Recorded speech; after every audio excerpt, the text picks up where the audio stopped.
Assalamualaikum warahmatullahi wabarakatuh, Buya. Assalamualaikum warahmatullahi wabarakatuh. Allahumma sholli ala sayyidina Muhammad wa ala ali sayyidina Muhammad.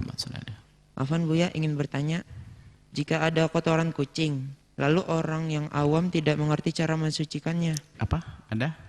Kotoran kucing? Kotoran kucing. Lalu orang awam tidak mengerti cara mensucikannya. Dan orang awam itu membersihkan najis kotoran kucing itu dengan cara mengepel hingga seluruh rumah menjadi najis.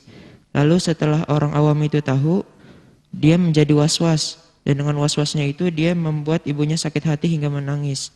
Pertanyaannya, apakah sholatnya selama ini sah? Apakah harus diqadha?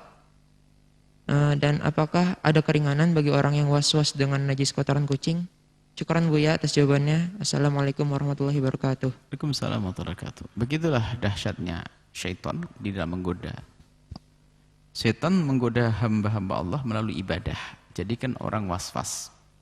Dan kita menemukan orang was-was dosanya kepada manusia banyak. Menganggap ibunya najis, nggak mau salaman dengan ibunya, lihat. Dan dia sengsara dia. Hidupnya capek, kurang ajar kepada orang tua. Semoga yang kena was-was dengar suara ini. Yang bisa menyembuhkan dia sendiri kok. Dia berusaha memerangi. Dan di saat dia memerangi jihad, dia pahalanya besar.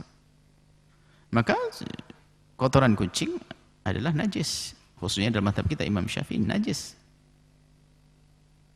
Sehingga karena dipel ya seluruh rumah ya najis. Dipel najis semuanya. Begitulah hukum. Di dalam mazhab Imam Syafi'i juga, sholat yang dilakukan bersama najis adalah tidak sah. Dan wajib diqadha.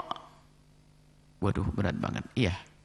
Ini adalah fikih di dalam mazhab kita Imam Syafi'i dan memang seperti itu. Akan tapi dalam kasus tertentu, orang awam yang memang selama ini belum mengerti, sholat fardu saja sudah luar biasa, lo kok suruh ngodok sholat 20 tahun, ini kan bisa kacau ini. Maka ada hikmah lain, tentu bukan untuk Anda ini, bukan yang normal ini, tidak. Ini yang punya kasus. Yang punya kasus apalagi kena was-was. Yang kasus kena was-was, maka bagi Anda bahwasanya Anda tidak usah mengulang sholat Anda. Anda harus ikut madhab yang mengatakan kotoran itu tidak najis. Itu ada di dalam madhab selain madhab Imam Syafi'i, yaitu ada madhab dalam madhab Imam Malik. Maka bagi dia saja, Anda tidak boleh ikut dalam hal ini. Anda sehat, mau kena was-was nih. Ini harus kami waspadai. Ini adalah untuk berikan solusi orang yang kena was-was semacam itu. Apalagi nanti kekhawatiran untuk wah gimana sholat saya, ngodoknya tidak mampu. Tapi sebisa mungkin kalau mau ngodok, kodok. Tapi bicara sah, tidak wajib kodok, ya sudah ikut madhab ini. Karena dianggap sah. Sayyid Alwi dalam Muqaddimah Sab'akutu Mufidah menyerangkan semacam itu. Kalau ketemu orang awam, kemudian melakukan satu amal, tidak sah menurut madhab kita, tapi masih bisa dianggap sah diikut madhab lain, tolong dia ikutkan madhab lain, taklid setelah amal, sah untuk menjaga.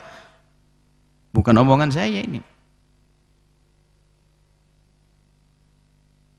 Dan itu kita jabarkan dalam satu buku kecil kita tentang masalah talfiq wa taqlid wa tasyri' al-islami.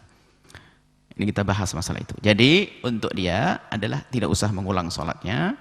Kemudian setelah itu karena dia was-was sudah spesial dia dengar kalau dia mendengar spesial. Tapi syaratnya jangan tanya ke orang lain lagi setelah ini. Karena khawatir nanti malah Anda tidak dianggap najis buat orang kena was-was macam itu. Sudah.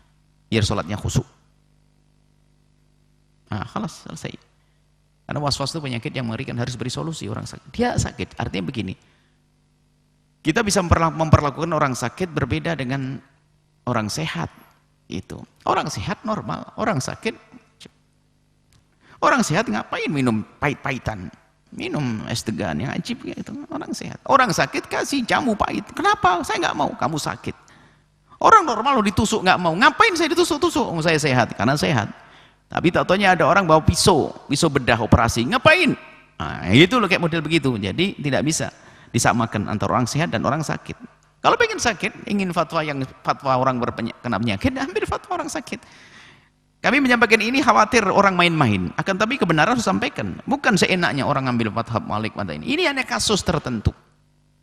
Kasus tertentu untuk orang-orang seperti itu. Jangan sampai nanti keluar bahwasanya Buya Yahya mengatakan kotoran kucing tidak najis, disendirikan dalam satu YouTube begitu nanti. Heboh sedunia. Ini yang salah bernama solusi, memberikan solusi untuk orang yang seperti itu. Wallahu a'lam bishawab.